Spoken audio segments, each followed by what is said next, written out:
Assalamualaikum warahmatullahi wabarakatuh. Bismillahi, Masya Allah, la hawla wa la quwata illa billahil aliyil azim. Marilah kita lanjutkan satu kajian iman melalui kajian teori hadis Nabi Muhammad Sallallahu Alaihi Wasallam.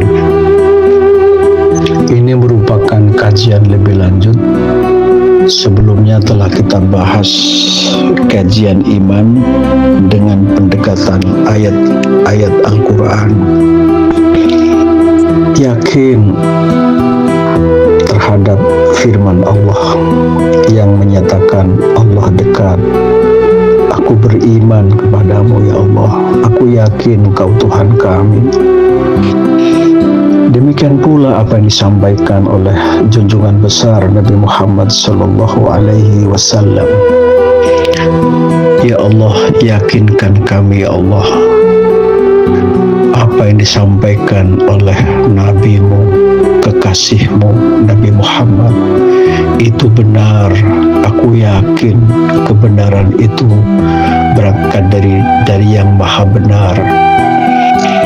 Rasulullah Sallallahu Alaihi Wasallam bersabda dalam hadis, al-imanu an tu'mina billah wa malaikatihi wa kutubihi wa rasulihi wal yaumil akhir wal qadri khairihi wa syarrihi.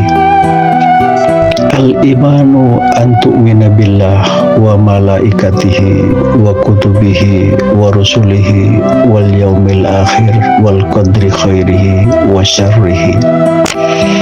Hadis tersebut di atas biasa dikaji oleh para santri, termasuk juga dikaji oleh para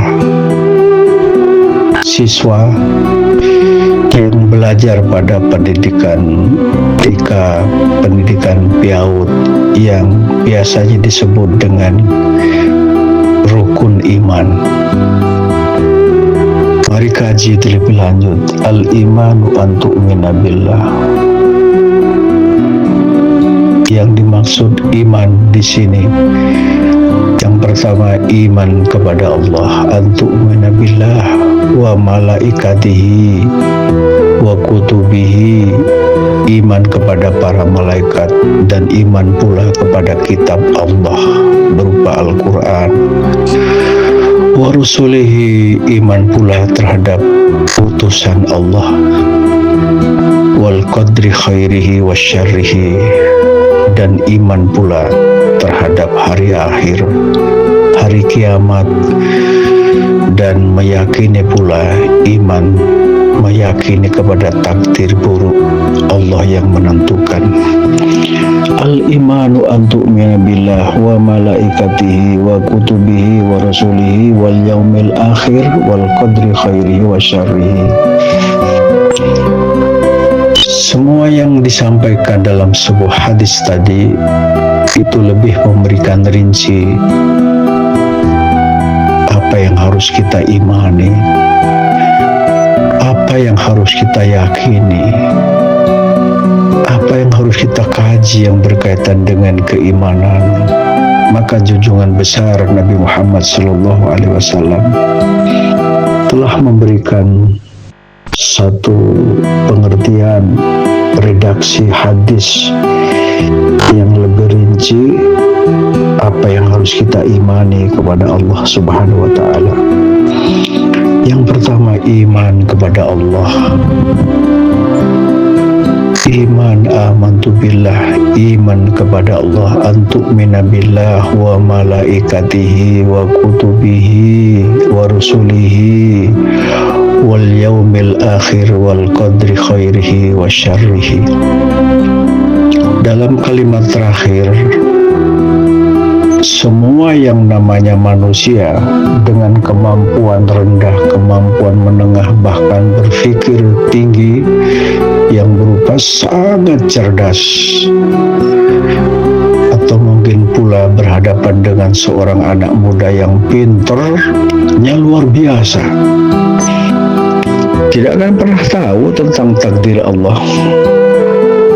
Berapa Allah berikan umur, tidak akan pernah tahu. kontrak umur kita dengan Allah, dan kita dalam posisi kapan dan bagaimana kita akan mengakhiri sebuah kehidupan, tidak ada yang tahu. Apakah kita termasuk orang yang beruntung atau orang yang celaka? Tidak ada yang tahu. Namun manusia wajib berikhtiar, zahir maupun batin. Manusia wajib berikhtiar. Salah satu ingin pinter, ya sekolah, ya kuliah. Ada seorang santri atau pelajar ingin menjadi seorang sarjana, ya harus kuliah. Ada seorang yang sudah kuliah program sarjana, ya harus lulus menjadi program magister, ya harus kuliah S2. Kalau ingin menjadi doktor, ya harus kuliah S3. Kalau ingin menjadi seorang profesor, terus melanjutkan jenjang karir kepangkatan bagi orang yang jadi dosen. Demikian pula seorang petani, mari kita kaji bahwa hidup ini memang Allah yang ngatur. Ada seorang petani, modalnya sama, luas tanahnya sama, masa cocok tanam juga waktunya sama. Coba kita bertanya, mengapa ketika panen kok tidak sama? Padahal modalnya sama, pupuknya sama, tanah yang dikelola sama, orang yang kerja mungkin jumlahnya boleh jadi sama jumlahnya. Tapi mengapa kadang panen tidak sama hasilnya? Atau mungkin boleh jadi sama beratnya, tapi kadang harganya tidak sama. Nah, perbedaan ini, perbedaan hasil, perbedaan kualitas, ya, yakin itu Allah yang mengatur. Begitu orang yang beriman. Manusia itu wajib berikhtiar, tapi tidak wajib sukses seperti yang kita perkirakan. Terakhir, Allah yang mengatur. Allah yang mengatur. Ya tentu kalau dianalisis orang yang tanam rumput belum tentu tumbuh padi. Iya memang. Tapi orang yang tanam padi pasti tumbuh rumput sekitarnya. Siapa yang tanam baik, ia akan menemukan balasan kebaikan. Siapa yang menanamkan nilai-nilai jahat, dia suatu saat juga akan ketemu pada nilai kejahatan yang ia berikan. Pasti semuanya akan kembali kepada kita bersama. Pasti kembali.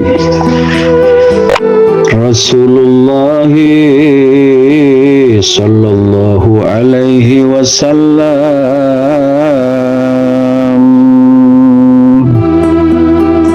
menyampaikan dalam hadis berikutnya, al-imanu qaulun wa amalun yazidu wa yanqusu.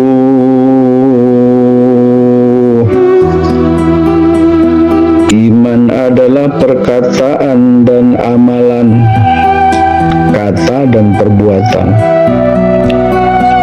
maka bisa bertambah dan bisa pula berkurang. Rasulullah sallallahu alaihi wasallam, iman itu berupa ucapan dan gerakan, kadang bertambah, kadang pula berkurang. Voltase iman manusia itu yakin kadang naik, kadang pula menurun drastis. Kalau iman lagi naik, seakan-akan kita membayangkan besok akan mati. Rajin sekali, rajin sekali. Tapi kadang pula iman turun dan susah pula untuk bangkitnya. Maka terjadi penurunan kualitas ibadah, keimanannya sudah berkurang, secara otomatis juga gerakan ibadahnya juga kurang. Kalau iman lagi bertambah, subhanallah, 5 waktunya dikerjakan, bahkan tidak sholat kecuali berjamaah karena yakin pahalanya bertambah. Setelah itu masih qobliyah ba'diyah, sholat terus, tidak berhenti-berhenti. Tengah malam ia sudah niat menjelang tidur, ya Allah bangunkan kami, ya Allah jam 3 kami akan sholat tahajud. Ya Allah ya Rabbal Alamin, kami niat mau tidur, ya Allah bangunkan kami, nanti tengah malam kami ingin menyempurnakan sholat tahajud, ya Allah.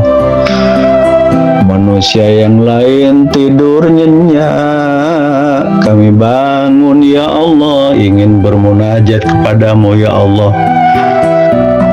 Memanfaatkan waktu Lailatul Istijabah, nyambung sampai subuh masih baca Al-Quran, baca sholawat, kadang nyambung kepada sholat duha.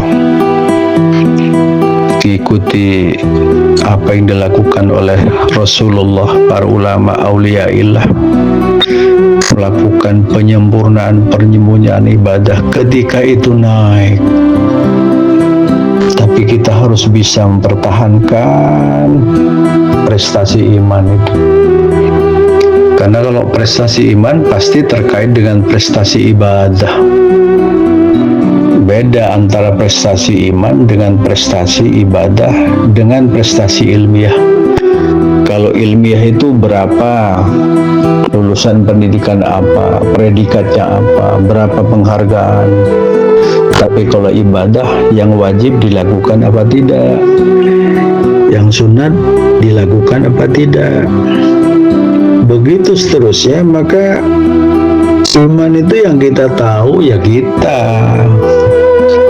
Kapan iman itu naik, kita yang merasakan. Sama dengan orang tensi darahnya naik, kan bisa ditensi sekian, darah saya 160, berarti lebih, yang normal 120. Maka ciri obat untuk bisa menurunkan tensi darah. Nah, ketika iman itu turun, itu yang kita upayakan.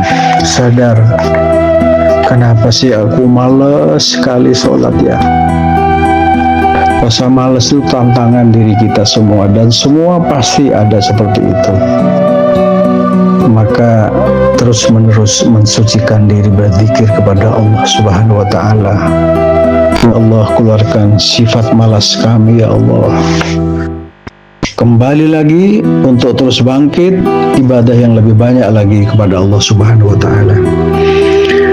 Al-imanu qaulun wa amalun yazidu wa yanqusu. Iman itu berupa ucapan dan amalan, yang kadang bertambah, yang kadang pula berkurang, naik turun. Tapi jangan sampai turunnya drastis. Semula ahli ibadah, loh kok ahli maksiat. Semula rajin, loh kok pemalas. Semula punya identitas khairun nas, identitas terbaik, loh kok justru kejelekan yang menjadi identitasnya. Inna lillahi wa inna ilaihi raji'un. Rasulullah sallallahu alaihi wasallam bersabda, la yu'minu ahadukum hatta yuhibbu li akhihi ma yuhibbu li nafsihi. La yu'minu ahadukum hatta yuhibbu li akhihi ma yuhibbu li nafsihi.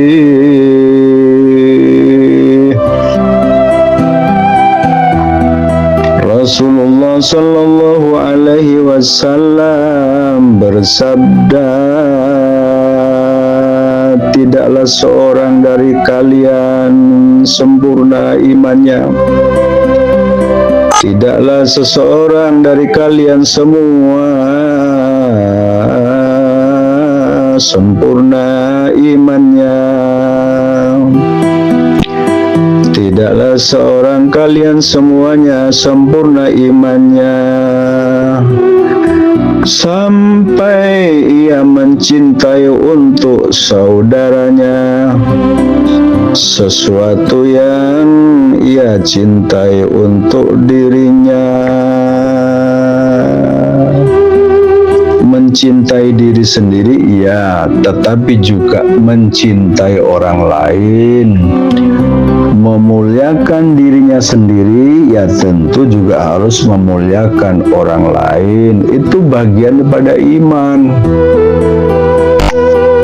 Kita hormat kepada orang lain pasti hormat kepada kita. Maka dikatakan oleh Rasulullah, tidaklah sempurna iman seseorang itu kalau dia hanya mencintai dirinya, tapi juga harus mencintai juga orang lain. La yu'minu ahadukum hatta yuhibbu li akhihi. Tidak sempurna kalian semua sampai dia mencintai saudaranya sesama muslim, saling mencintai, sesama muslimah saling menyayangi. Hormat kepada orang lain itu perintah Nabi dari nilai-nilai keimanan. Nilai keimanan itu salah satunya menjaga martabat sesama manusia, saling memuliakan, saling hormat satu dengan yang lain, bukan saling menjatuhkan, bukan saling menjelekkan, bukan. Termasuk antara lain hormat sesama Islam dan menghormati orang yang beda agama, nilai-nilai kemanusiaan. Itulah interaksi orang-orang yang beriman. Samping kanan, samping kiri ada nilai kemanusiaan yang terhormat. Orang yang beriman siap mendebarkan kebaikan antara satu dengan yang lain. Wassalamualaikum warahmatullahi wabarakatuh.